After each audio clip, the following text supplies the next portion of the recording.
Finally, we're back in Manila and you would forgive me kung medyo laspag ang itsura ko at laspag ang pakiramdam ko. We just came in this morning around 3 or 4 a.m. after a 13-hour drive from where we were somewhere, a place I fondly refer to as Kurimao. What were we doing there in the first place? I wanted this video to be not only a record of my adventures, but more of how this particular experience relates to a survival scenario. So, we were part of the recently concluded Balikatan military exercises between U.S. Marines and our own Philippine Marine Corps. Now, we were embedded with a particular contingent of the U.S. Marines, and we were under the supervision of the U.S. Navy corpsmen as standby medical team. Kaya kahalubilo namin yung mga U.S. Marines, kahalubilo namin yung mga U.S. Navy corpsmen. Although our involvement was negligible, so wala talaga kaming ginawa doon na ganun ka-significant. We were only there to witness the exercises from a FOB or a forward operating base which was located in a northern province in Luzon. Medyo hindi natin pwedeng i-divulge yung actual location ng area, but I can tell you na napakalayo ng lugar namin. Bulubundukin at magubat. And within that particular patch of earth it was as wild as it can be. So there were several species of snakes, particularly the Philippine cobra, and a few other smaller shrub snakes and pythons. There was a positive sighting of Philippine cobra. I myself saw on 3 incidents several slithery creatures, and there was a positive sighting of a wild boar with 2, anong tawag natin doon, piglets, deer, and ang daming animals, ang daming, very rich in wildlife yung area na yon, which is why nag-enjoy ako to a certain extent dahil we were as close to nature. I was as close to nature as I could possibly be. So yun yung benefit nung experience na ito. And this is something that I've been meaning to share for the last 2 months. Medyo atat na akong mai-record tong episode na ito eh. Kaya this hopefully would be in several parts. I'm starting with more of the lessons I learned in Kurimao and how they relate to a survival type scenario. And then the rest of the videos that I'm planning to do will be a sort of review of the tools, the equipment I used, and what works and what will not work in that type of a scenario. Pasensya na at medyo pagod. But at any rate, before I continue with this series, let me thank all of the new subscribers to the channel.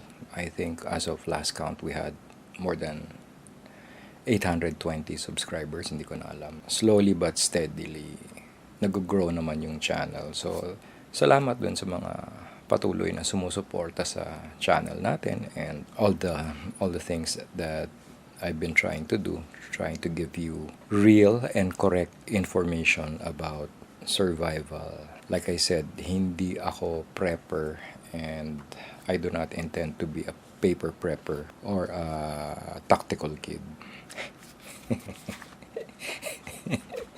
I'm sure yung mga tactical, hindi nila kakayanin yung pinagdaanan ko because ang kwento nito is we were on the ground for at least 51 days.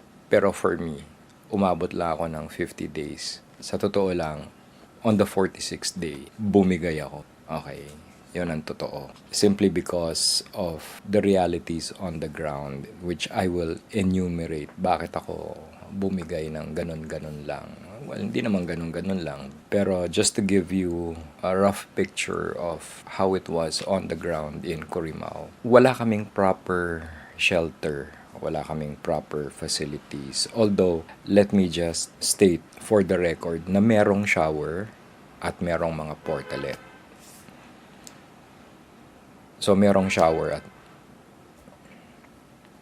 So, merong mga shower at merong portalet na nagagamit namin. Kaya lang, yung shower at yung portalet, yung tipong nasa kabilang barangay, kung lalakarin mo, kasi naglalakad lang kami. Kung lalakarin mo, najijingle ka na, masakit na, kumukulo na ang tiyan mo. Tatakbo ka pa sa kabilang barangay para lang mag-CR. Medyo ganun yung situation. But, just for the record, meron namang shower, meron namang portalet. But in the very beginning of, particularly on the first few nights, medyo ginamit namin yung kaibo. Kung di nyo alam kung ano yung kaibo, ito yung magdadala ka ng something na panghukay, huhukay ka ng butas, uupo ka at tatabunan. So, ganun ang buhay nung unang gabi. So, walang ligo, walang wash up, kasi nga, hindi namin alam kung pwede kaming gumamit nung mga shower and portalet. But all else being considered, we were in the wild. So talagang we were in the wilderness. Talagang gubat yun, jungle type. And we had to pitch tents. We had to make do with whatever improvised shelter that we had. Meron naman kaming tent na glamping tent. Pero dun sa klase ng weather conditions, dun sa bundok, sa bandang huli, hindi kinaya nung mga shelter namin.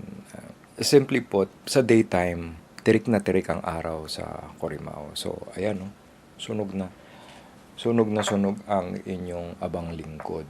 So, sabi nga, napakalutong ko daw, tostado.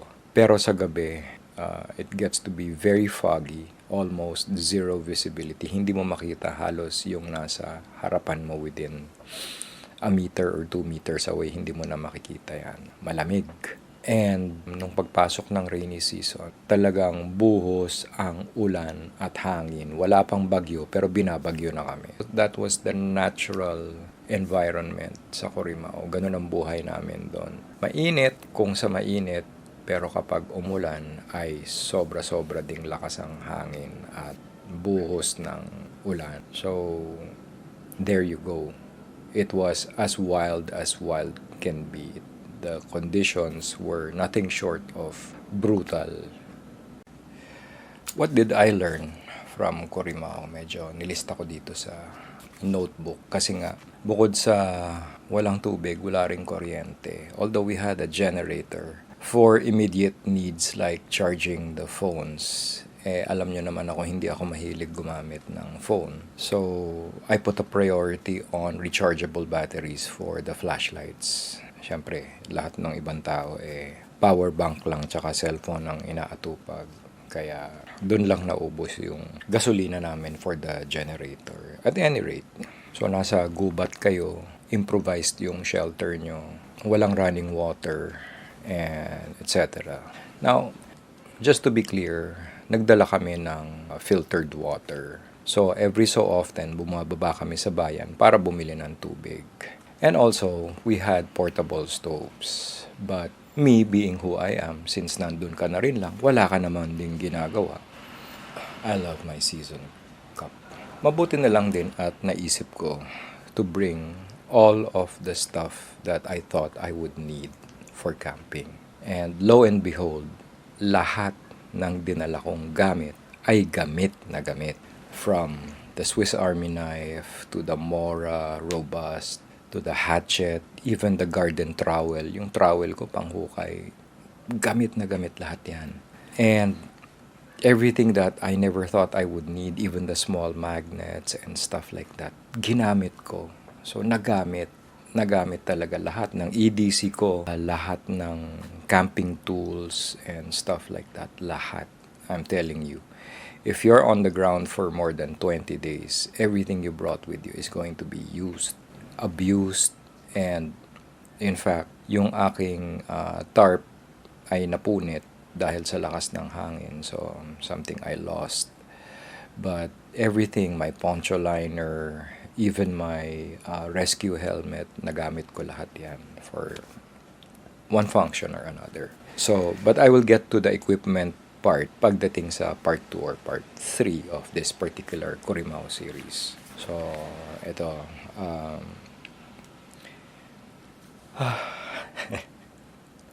ang sarap maggupit. Ang haba na nung buhok ko nung pag-uwi namin galing Kurimao. Anyway, take a look at this from the perspective na nag-bug out kayo. Kinailangan yun tumira sa gubat. What are the realities on the ground? So, first of all, preppers will make you think na, uy, if you have this, you have that. Pwede ka nang mabuhay sa gubat. That is pure fantasy, sa totoo lang.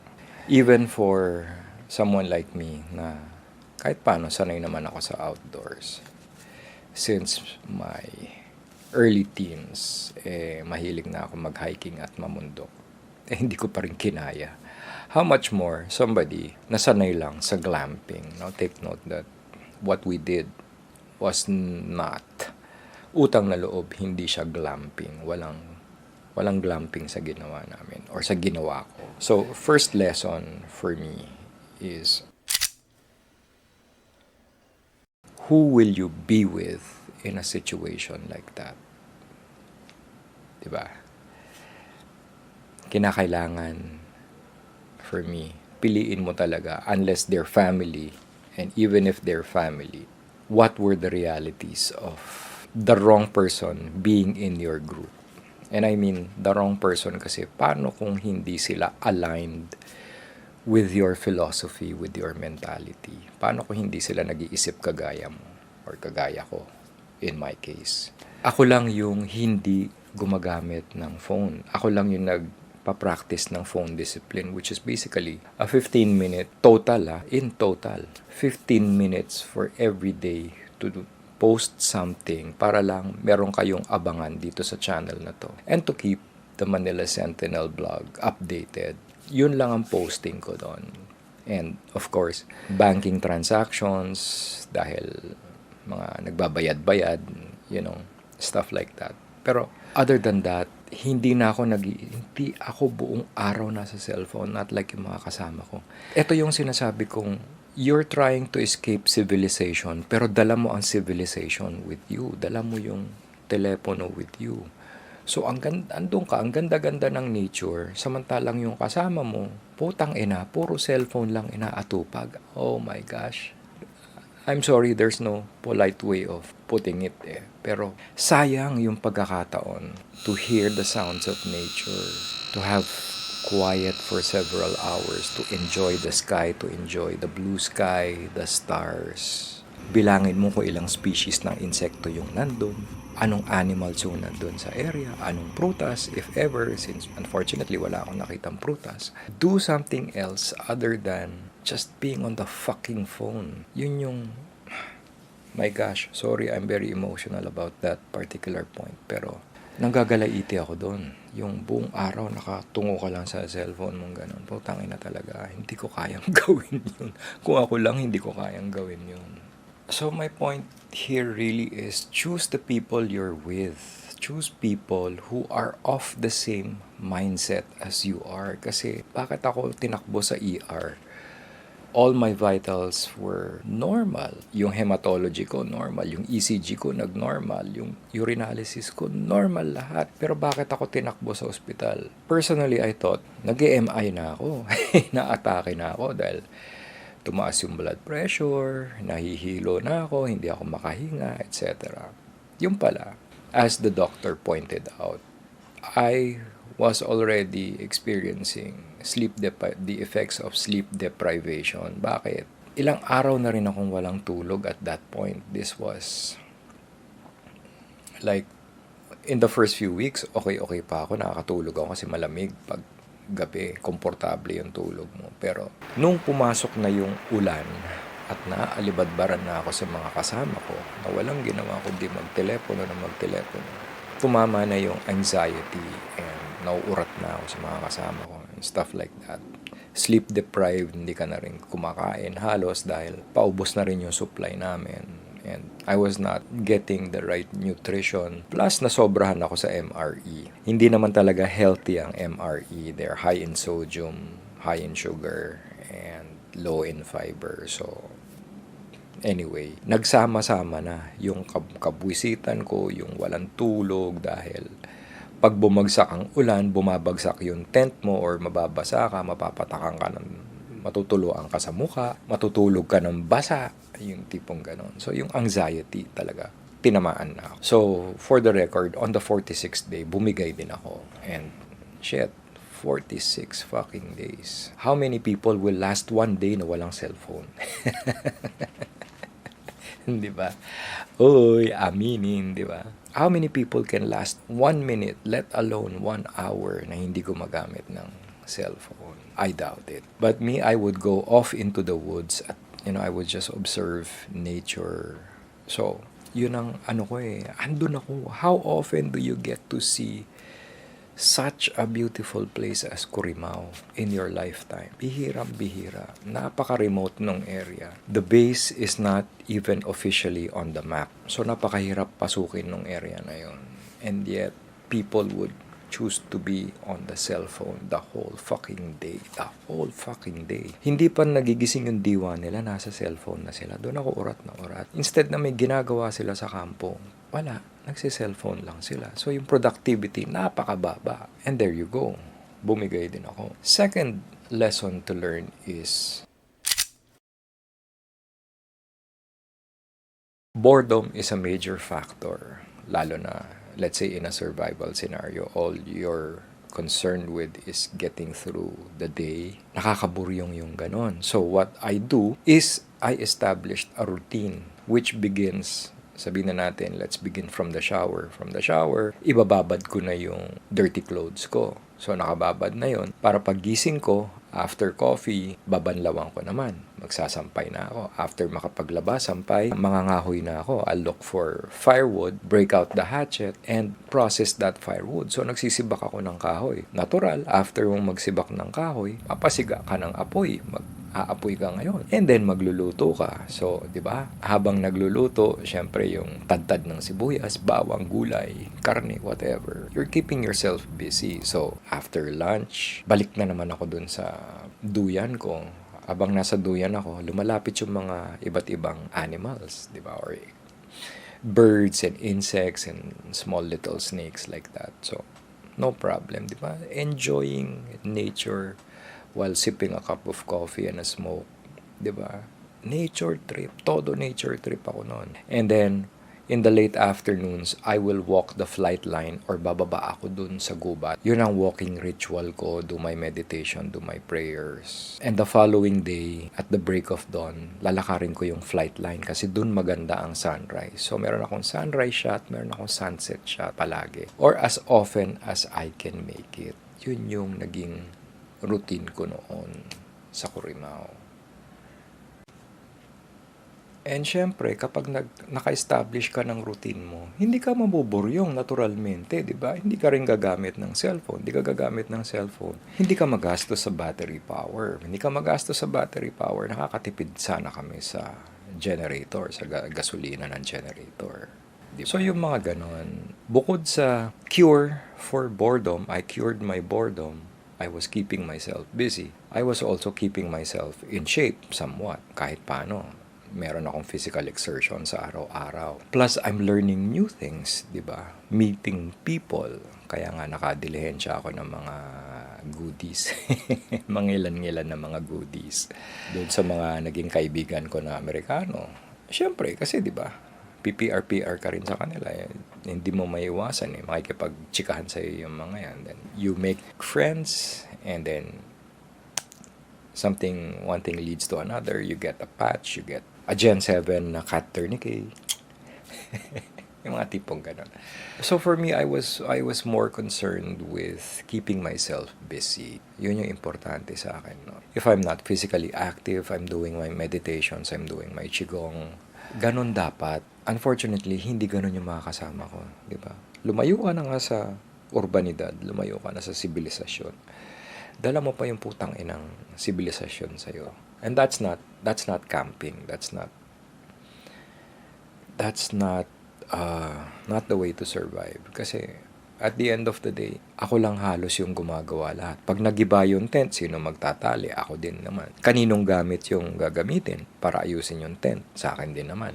Kaya nga sabi ko, lahat ng gamit ko, gamit na gamit. Ultimong duct tape, ultimong micropore tape, ultimong paracord, whatever I brought, lahat na gamit. So I took the opportunity to test the fire starters, took the opportunity to do practice my feather sticking, whittling, mag-ahasa ng kutsilyo, whatever.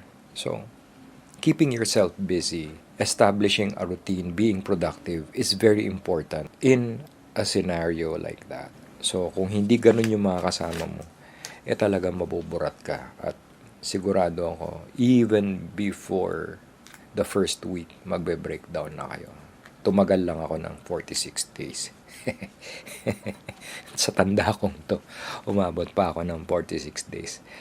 Plus, I had to finish my 51 days. So, after kong ma-discharge sa hospital, balik na naman ako sa Kurimao, di ba? But that's life. So, next. Take with you gear that works. And I'm not saying na kailangan yung bumili ng fancy-smancy high-end equipment. Hindi bumili kayo ng mga pangharabas, kagaya ng Mora Robust. Maganda siyang pangharabas. In the next video, I'll show you the wear and tear that I did to all of my equipment. But the cheap stuff works. Yun yung sinasabi ko noon. The cheap stuff works. As long as it's quality, it will work for you. A good Swiss Army knife, a good belt knife, a good hatchet, okay na yan. Kahit na yun, nabibili lang sa palengke or whatnot. Cooking set, I have my own portable stove, and I had this little, that stove, folding stove that takes fuel tabs. So, I will show you in the next few videos. May dala rin akong ganon, nagamit din. So, fighting boredom, being productive, takes care of the psychological and the physical aspect. You have to be physically active. And when you're physically active, you're also being mentally stable. Kasi pag hindi mo naisip yung kaburyungan mo, pag hindi ka nabuburyong, medyo matino yung pag-iisip mo. You'll be more creative like I was. Next lesson. Hygiene and sanitation. So, yung mga nagoyo ng peste serye, I'm sure mamamatay sila sa Kurimao dahil hindi makapaghugas ng kamay, hindi makaligo basta-basta, walang running water sa portalet. So, kung ikaw sobrang linis sa katawan, hindi ka magsusurvive sa Kurimao. Like, the water that we were using was galing sa ilog lang, iniigib lang. And then yun yung panghugas namin. The water was weird. Hindi bumubula yung sabon. So, makati siya sa balat. Makakaligo ka, pero after a while, mangangati ka. Kaya nga, sunog na sunog din ako. Bukod sa sun exposure and whatnot.